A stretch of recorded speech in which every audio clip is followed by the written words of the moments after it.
parents, they were both born, and my grandparents too, in Hungary. And they came over pretty young. My grandparents came over, I think already in middle-aged. But my parents, my father was born in the United States. My grandmother and mother were born in Hungary. And my father was also born there. And the rest of my family, some of them were from Europe, and had a number of other family from Hungary, but then most of it was we settled in New Braunfels. Okay, so you grandmother and grandfather, and my father's side we settled in New Braunfels, and for a while my grandparents from Hungary also lived in New Braunfels.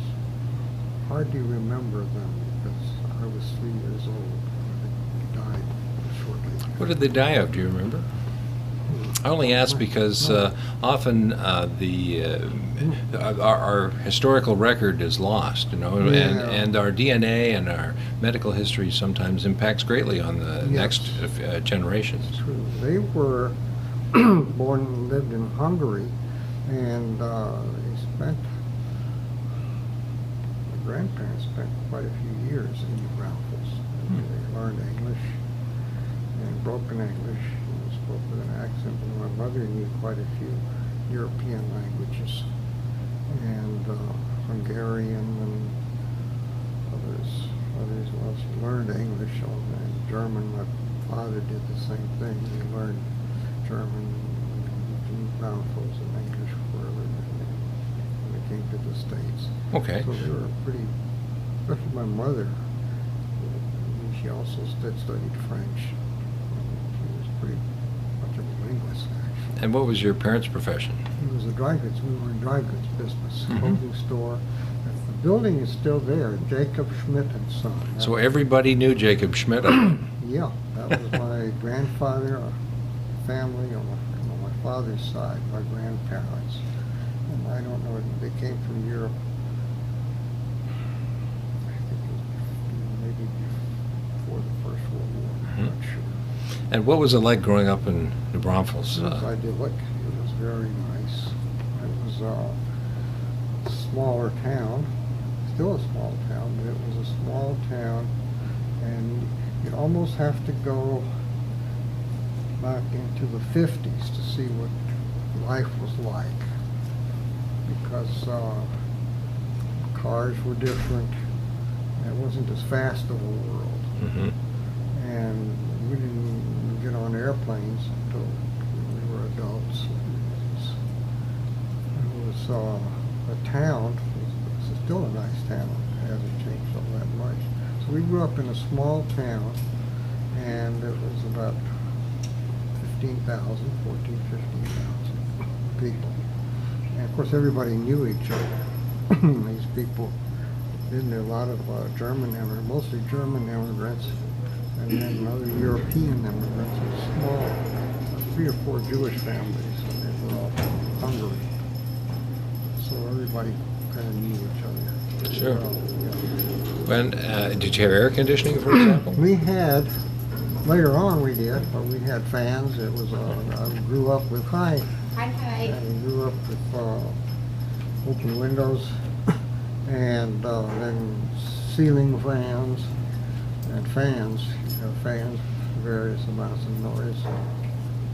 And But indoor plumbing? oh yeah, we did have that, yeah. And lots of your parents' customers, I bet, yeah. were agriculturally oriented? It was a small town and a lot of farms and a lot of people, even when I was growing up, and to this day I'll meet elderly people who knew my grandparents. Isn't that nice? Yeah, and they were kids. They would have been kids when my grandparents were there.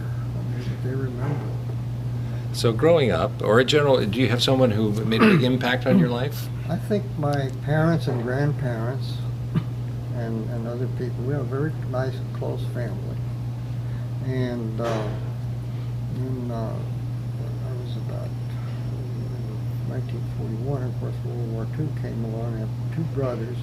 One is 16 months older than me, and we were born at the same time. But my oldest brother was 13 years older, and he was already going into the Navy during World War II, the Pacific War.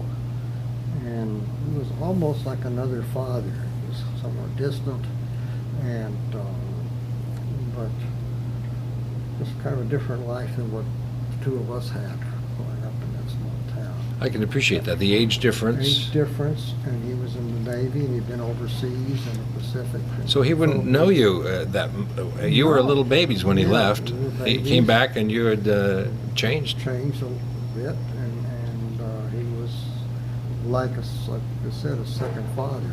Just the way I perceived, you know, how you feel about a person.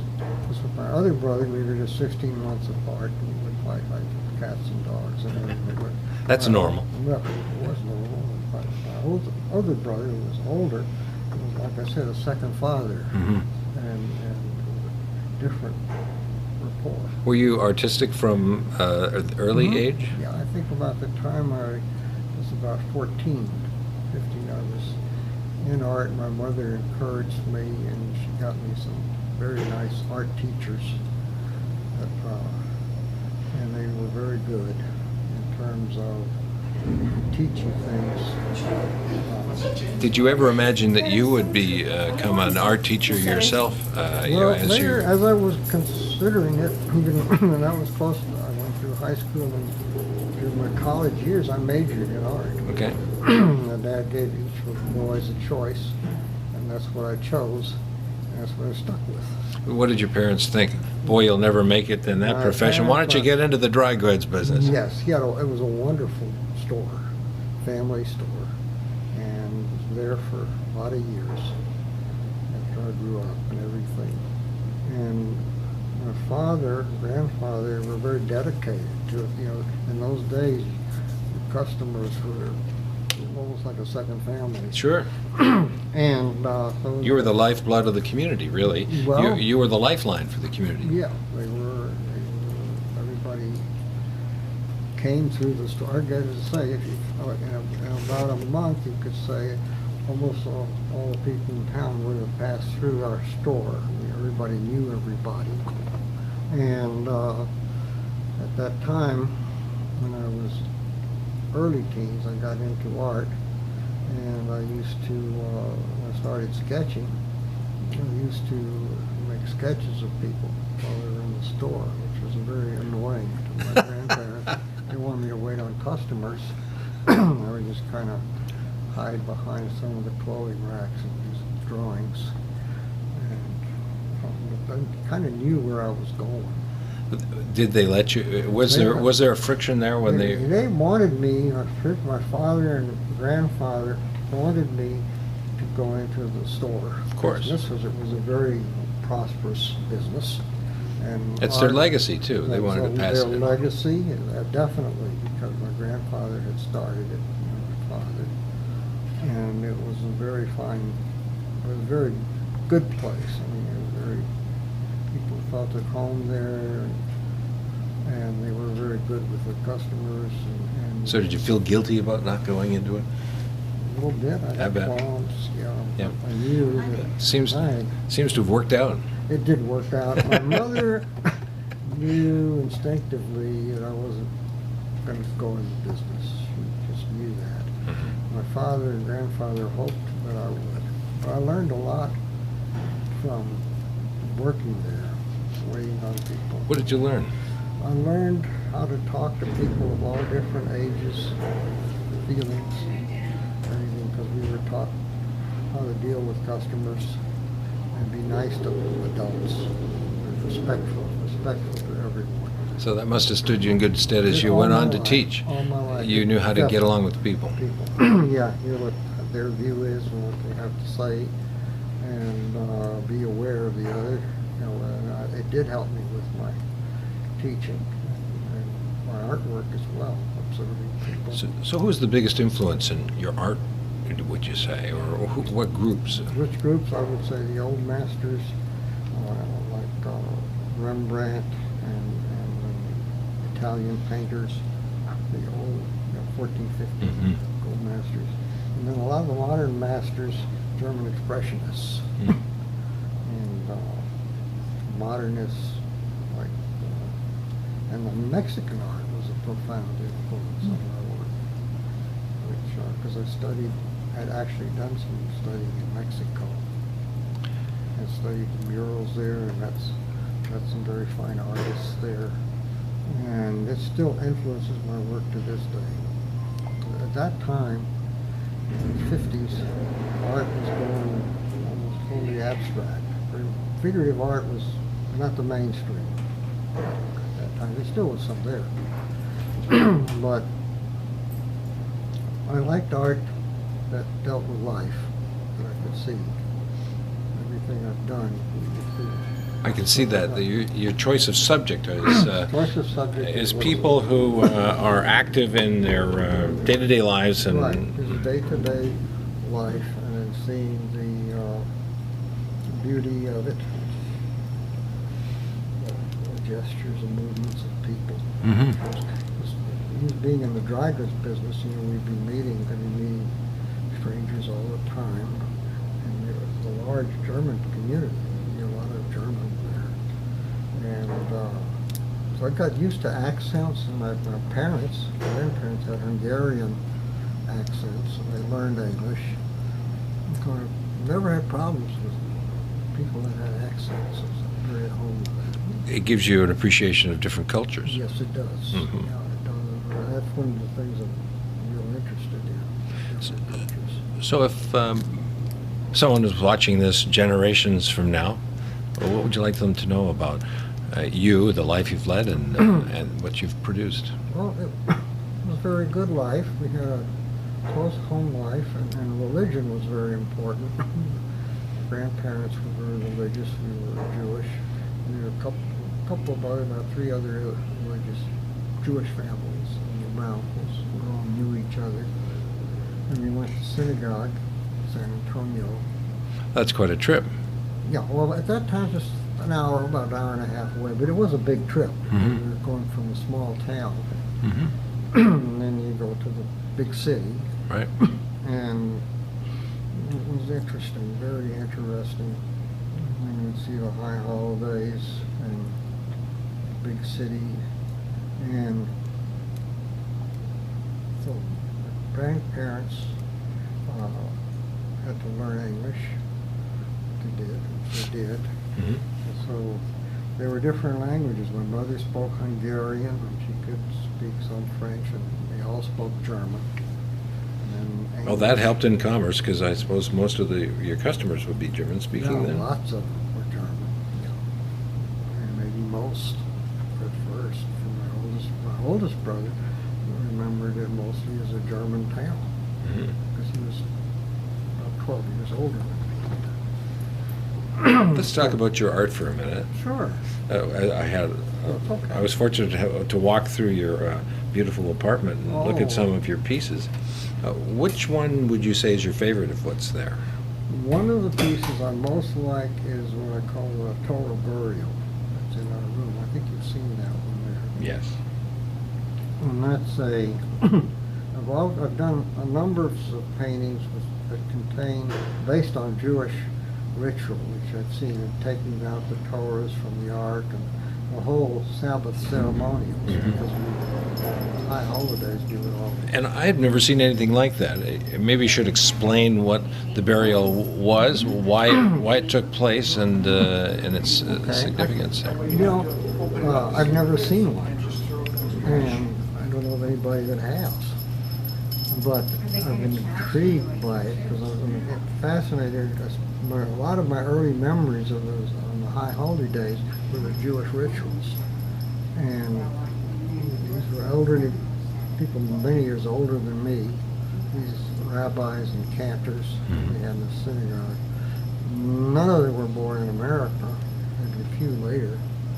But so it was all accents Hungarian accents, when they broken accents, when they spoke English, and there was a temperament. It was another world. Kind of a different aura, I guess. Different aura, yeah. And when family would get together, it would be mixtures of Hungarian, broken English, and all those things.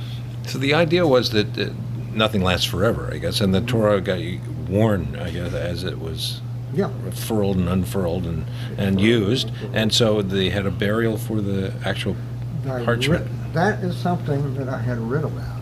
Okay. About the Torres. All I heard about was that when Torres were no longer used, they're so sacred that they can't just be thrown away. So they are. This is all that I've heard. They are buried like a human being. I guess they put them in a coffin, and that's a ritual I've never seen. It's in a book I wrote that it's something that fascinates me, but I've never seen it. Mm-hmm. You have another picture in there of your son's bar mitzvah. Yes, those I've seen.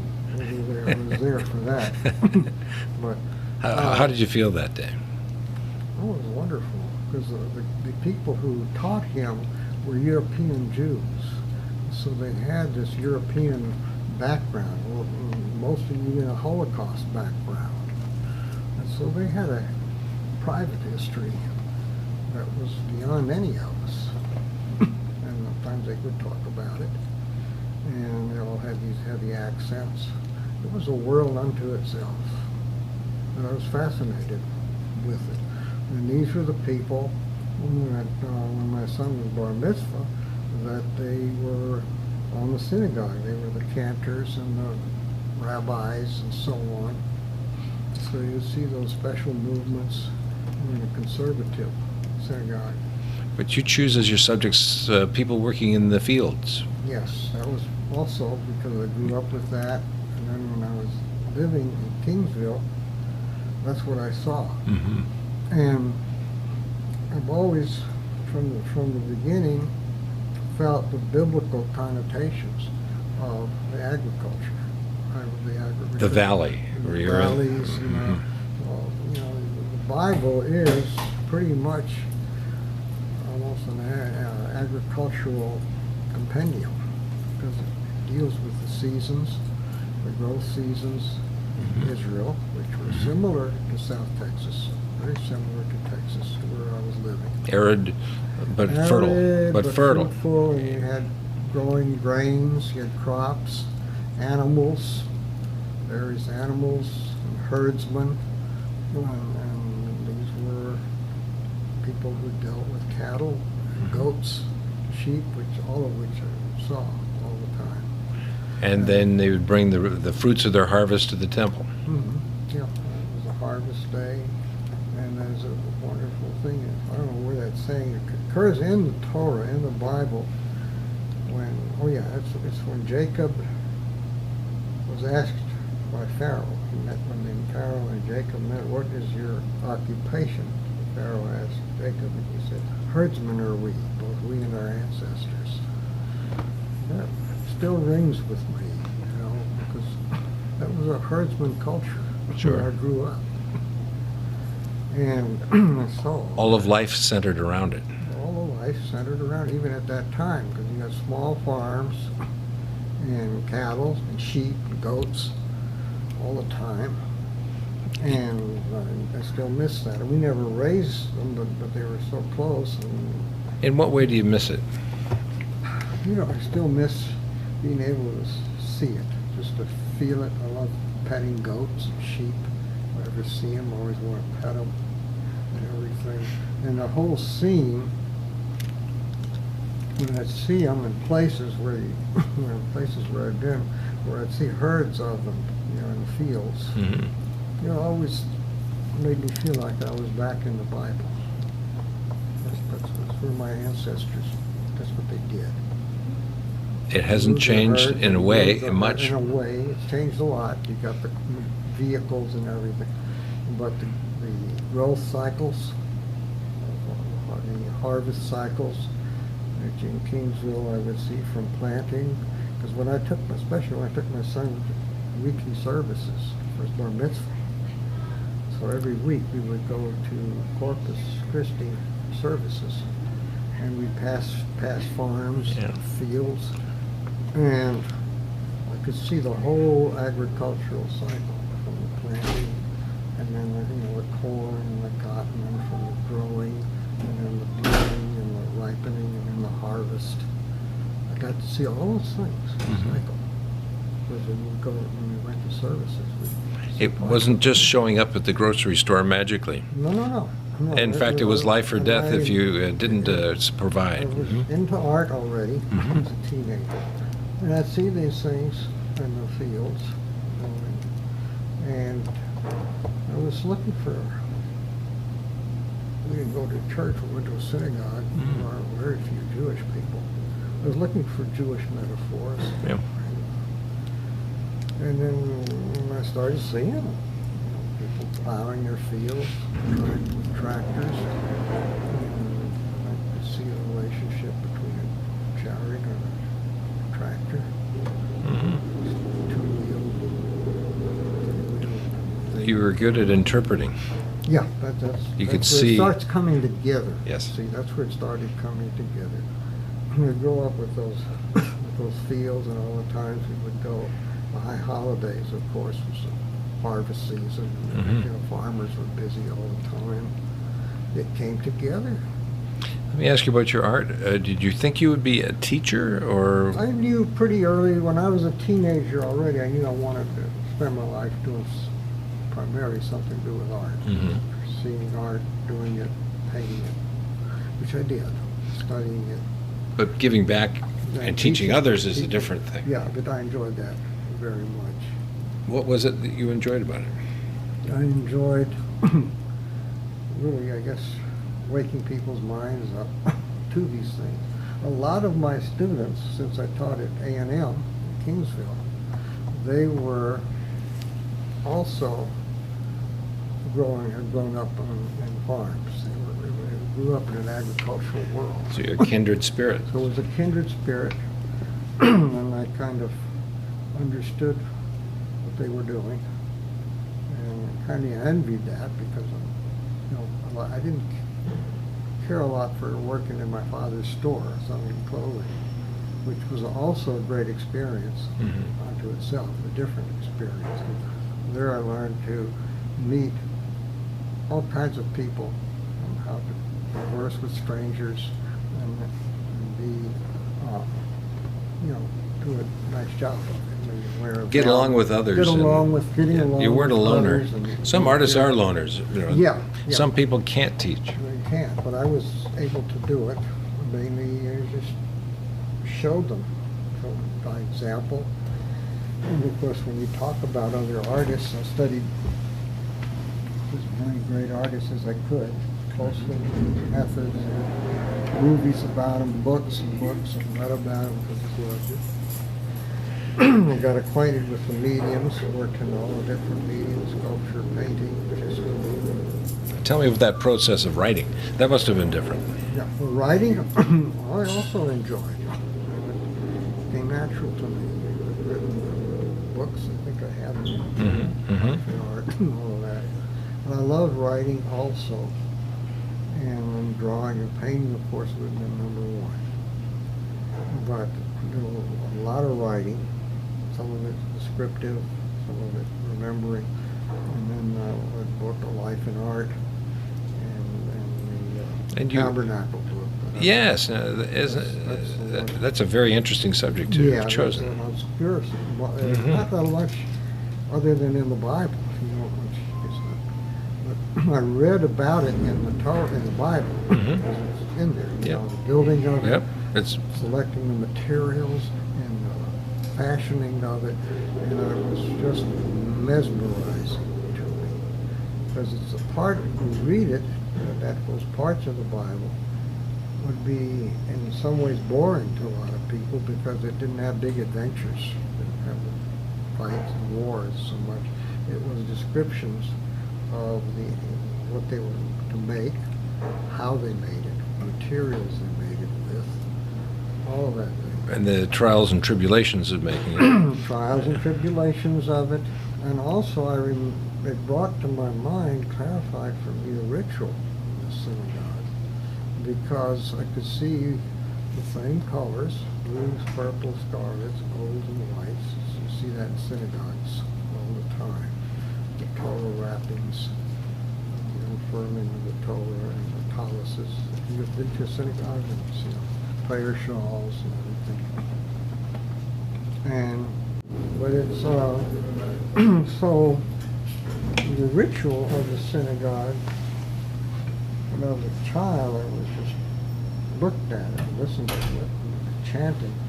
As I got older, it had more meaning to me because I could see just the facts of a Torah scroll are so interesting. You know, they're all handwritten, a letter at a time. And they have to say a prayer. That was life's work. It was a life's work, and it goes back thousands of years. You know, you have to go into something like Japanese writing or Chinese writing. There's some of that same feeling. It was all drawn very carefully. The letters were drawn, and so on. And I've watched scribes make letters. It was very moving to me. Just put that pen on paper. I'm just going to ask you a question here. Any positive moments or negative moments that you want to tell people about that shaped who you are today?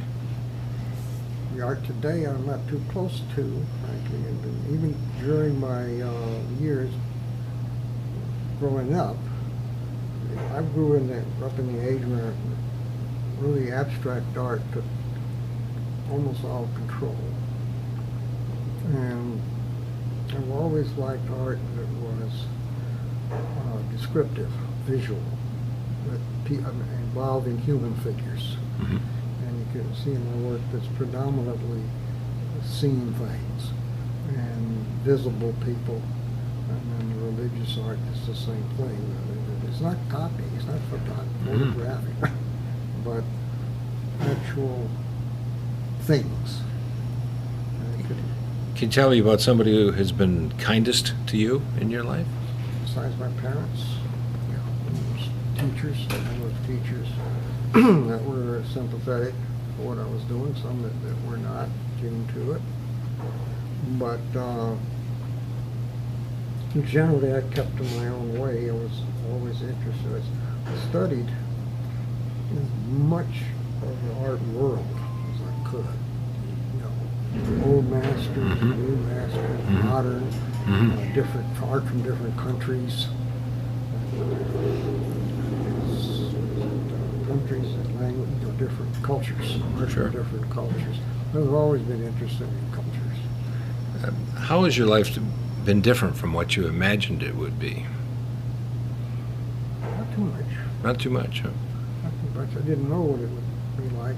I knew I didn't want to be in business. Right. My dad And you didn't? No. My mother realized it.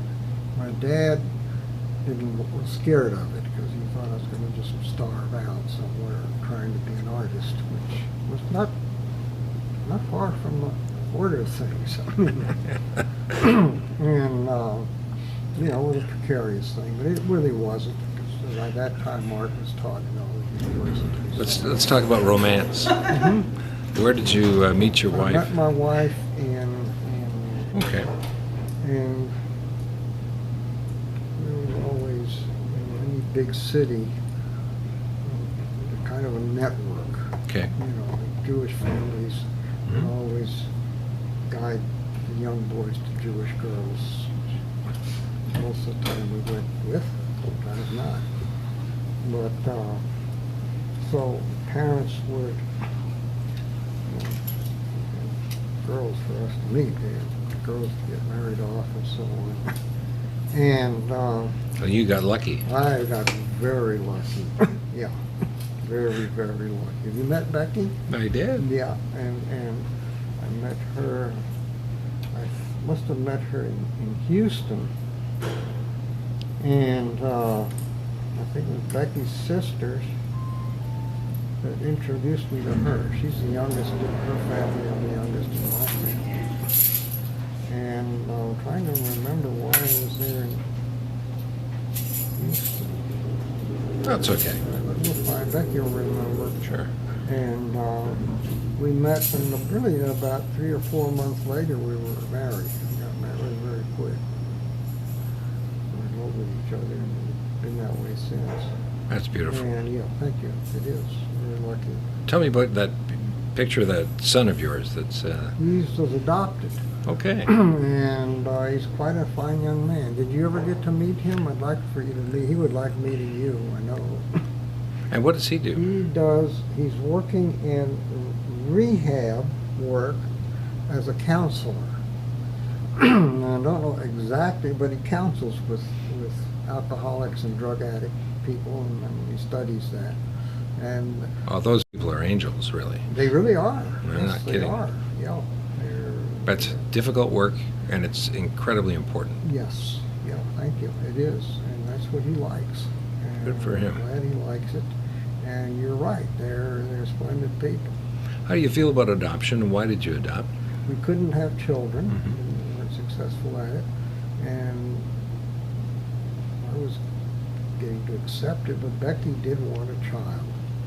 So Mhm. we'd adopted one. I was in favor of it, wanted a child also.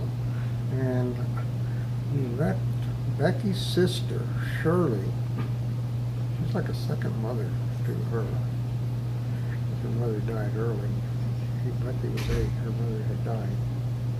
So Becky's sister Shirley saw to it, that I would go with Becky. And got us together. And it was a short time afterward, just a few months, that we decided to get married. That's nice. Been happy ever after. Here's a challenging question. Okay? If you were to die suddenly this evening, what would you most regret not having told somebody? And if you could think of something, why haven't you told them? I've told everything. Okay. I think. That's a great place to be. It is a great place. I've never had anything to hide. I mean, it's a lot of people who have always meant to fill in the blank and never did it. No, we did that. Good. We did make an effort to do that. And I would have many discussions with Joshua about my life as a child and growing up. He was interested in all of that. Okay. And We have a little time left. Sure. For your great-grandchildren listening to this years from now, is there any wisdom you'd want to pass on to them? Or would you want them to? What No. pictures and paintings and Mhm. books. I hope they would enjoy those. And if you wanted to go into the artistic path, that you should have the courage to do it? I have encouraged them, but my mother and father, and all of us have, in fact, even in our own family. I know my dad wanted me to go into the dry goods business, and because that was for him, he grew up with that and made a good living, and he loved it. Well, he had developed a brand. It was, Developed a brand. It was his life. A store like it. It was quite. It was not just selling. He liked the people, and he liked doing what he did. Mhm. It was a lot of. He has. In my later years, I discovered he actually had more art talent than he would ever admit to, because he sold clothes to people, and I never thought much about it till later years. That he could dress a person just by looking at them, and very often that's what he did. He would pick out clothes from the store that he knew that people would like, and usually that's what they'd really like. He would see it on them. He could see it on them, and he knew it would look good on them. It was like almost an artistic, like a portrait he's making, finishing out a portrait of a person. that's what I was thinking as you were speaking. Yeah, Mhm. and the way he did with the clothes and the store and everything, I come to realize how much art talent he had, which he would never have admitted to. But he did, sensitivity to people. Sure. And same with my mother. He could read customers, Read customers and do the best thing for them. encourage them to go on the right path, and Yes, that's right. everything. They had my dad and would talk with people.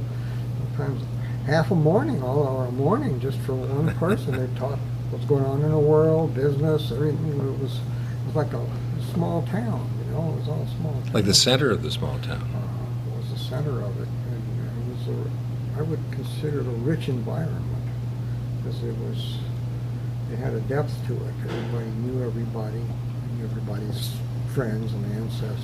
Now, did they have Sunday houses like in some parts of Texas where the farmers would come in on the to do business on the weekends and then they'd stay over? We did, but I didn't see too much of that Okay. because they would be probably with relatives. Mm-hmm. But we would see on a daily basis farmers from the local area would be shopping at our store. And they knew me, we knew them.